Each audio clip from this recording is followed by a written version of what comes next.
Good morning, colleagues. Ukrainian Crisis Media Center starts its work today, and I invite Colonel Victoria Kushnir from the Ministry of Defense, and then we will help Colonel Andriza Dubini via Skype from the ATO area.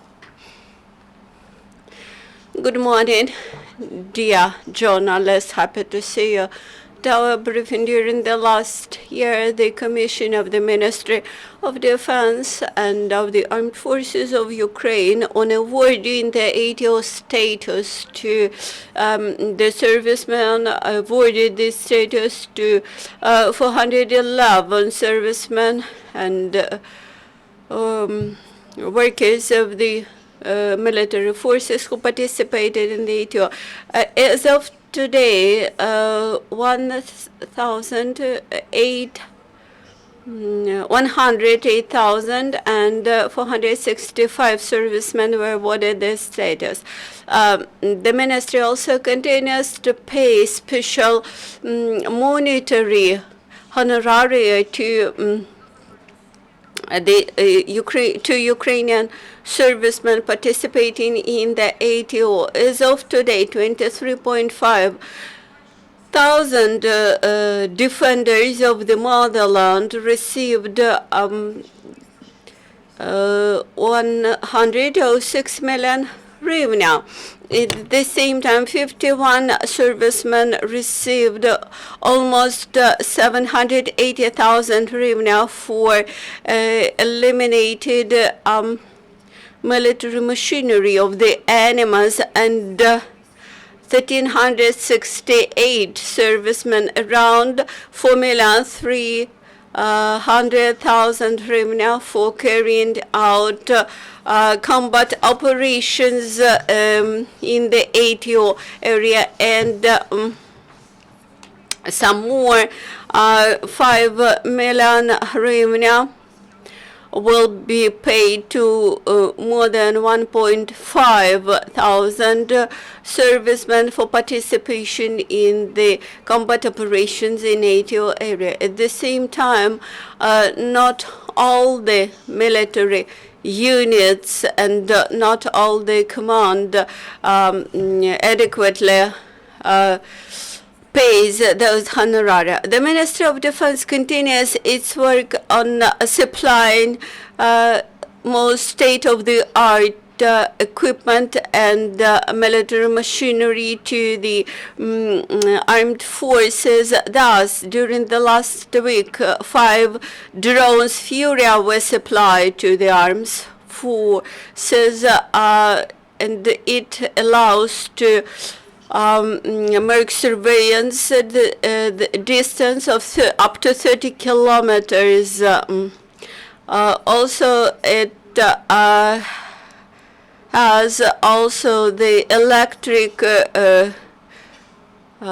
power plant, which ensures big stability during the flight, and it has 2 batteries and is capable to work in unfavorable weather conditions. The name to this drone was given by those servicemen who tested it in the ATO area. The development company Etlon Avia plans to equip Furia in nearest future with the automatic take-off system and with automatic goal setting system. Also, it's worth to mention that in 2016,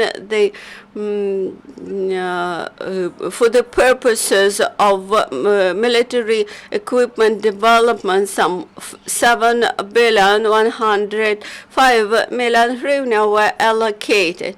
The President of Ukraine has signed a decree about the National Security and Defense Council decision about supplies of state-of-the-art machinery and equipment to the armed forces of Ukraine during this year. Thus, in particular, new tanks and modernized aircraft will be supplied to the armed forces. Also, the renovation brigades of the military forces continue to work, and they returned to operation 278 units of the military equipment, including tanks, armored vehicles, howitzers, guns, and anti-tank systems. In general, as of today, from the beginning of ATO period, this overhaul and repair brigades revived 43,000 units of the military machinery. The efficient implementation of the defense orders at the domestic enterprises is controlled by the Ministry of Defense. Thus, special controllers from the ministry had already checked the equipment amounting to 63 million hryvnia. Also, the same controllers tested and checked the Ukr-Abaron from products amounting to 27.5 million hryvnia, and the quality of research amounting to 2 million hryvnia. With this, I would like to give the floor to Andrei Zadubiny, to Colonel Andrei Zadubiny, who will inform you about the latest situation in the ATO area. Good morning, Anatol.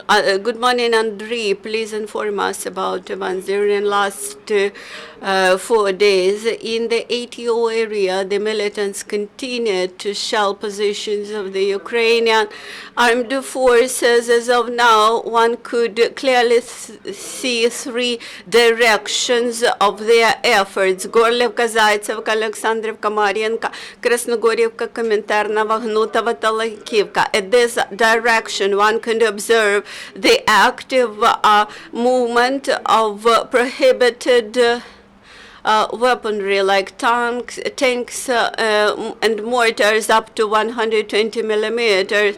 Thus, on February 5th, the situation in the ATO area remained tense. The militants from DNR shelled Ukrainian positions near Donetsk and Mariupol. 14 times the enemies opened fire on our positions near Krasnogorivka using grenade launchers, small arms, and mortars of up to 82 millimeters. The shellings from grenade launchers of different systems targeted Ukrainian troops near Luhansk, Marienka, Piske, Opitne, Novhorodske, Troitske, and Shirokina.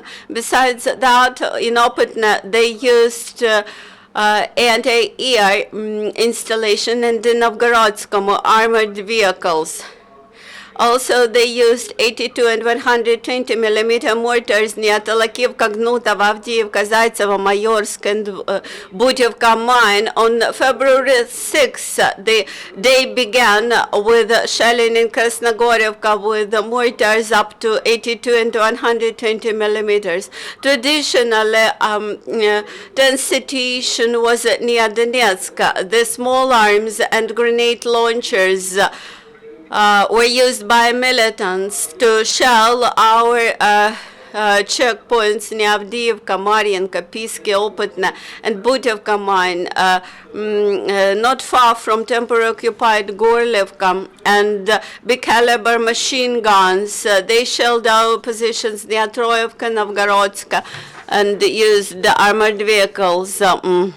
In Zaitsevo and Mayorsk, our Ukrainian positions were shelled from mortars. On February 7th, pro-Russian militants continued to shell our positions. The most hot spots were near Donetsk and Horlivka. From grenade launchers and small arms, they shelled our positions near Piske Ompetna. Then 16 times the terrorists opened fire on Ukrainian positions close to Mariinka. Here they used mortars of 82 up to 120 millimeters. Also they shelled positions near Troitska, Mayorska, Krasnogorivka. On February 8th, they continued provocations near Opetna, Avdiivka, Luhanska, Troitska, Zaitska, Mayorsk, and Butevka mine. Also, the mortar shelling, they raged over Piske, Mariinka, Gnutovo, Troitska, at the border between Donetsk and Lugansk Oblast. Near Krasnogorivka, they used grenade launchers and big caliber machine guns, small arms, 82 millimeter mortars, and anti-air installation and armored vehicles to provoke our soldiers. Near Mariupol, they shelled our positions near Shirokina. In general, during February 5th, 6th, 7th, and 8th, illegal band formations, 237 times violated the ceasefire regime. The operational data suggests that during last week, the terrorists actively used mobile mortar groups at night, shelling not just Ukrainian positions, but their own positions in order to blame our servicemen in violation of ceasefire regime. Thus, Gorlevka, Zaitsevo, Alexandrivka, Mariinka, Krasnogorivka, Коминтерново, Gnutovo were shelled from mortars which quickly used their deployment locations within several hours. Also, Ukrainian servicemen not far from Propasna detained a car which was moving in gray zone where the demining and reconstruction of the electric grid was carried out. The demining and all the repair works in this gray zone are usually held upon special agreement between parties with assistance of OC and GCCC. And on the day when this car was detained, we could not restore the electric grid reconstruction. The car came from the Russian band formation side, and the law enforcement revealed anti-tank mine, and it was prepared in a way not to neutralize it. There was a preparation of provocation. They wished to install it near the electric grid pillars, and they wanted to probably demine the OSCE. They wanted to blast the OSCE mission representatives. Despite the numerous provocations of pro-Russian militants, Ukrainians servicemen open fire in response only when there is a direct threat to their lives. Also, Ukrainian servicemen continue to provide humanitarian aid to local residents who find themselves in rather difficult situations. Thus, joint civil and military groups continue to act along the entire contact line near Toshkivka in Nizhninsk. Humanitarian aid was delivered by Ukrainian soldiers to children from the children's orphanages. Also, mothers with children up to 12 years were delivered special assistance. Also, the counter-smuggling activities is very actively carried out in the ETO area. During patrolling, the servicemen of Ukrainian forces near Zhovte had revealed the car with smuggled goods amounting to 30,000 hryvnia. Thus, they found 144 containers with colors and engine for Fiat car. He was smuggling this via Siversky Donets River to Zhovte village. This detained man was transported to Shastya village. Also, the State Border Service, jointly with the Phantom a special unit and the Kramatorsk prosecutor's office discovered illegal production of spirits and alcohol in Kramatorsk. The nature of the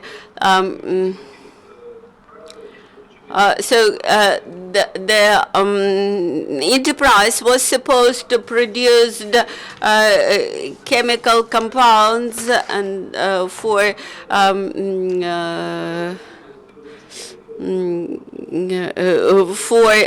household works, but they additionally cleaned it up and turned into drinking spirits. And during the search, the investigators, they expropriated ready products and 25 tons of spirits. The investigation continues. Thank you, Andrei. Thank you, Victoria. The press conference is over. See you on Friday. Thank you.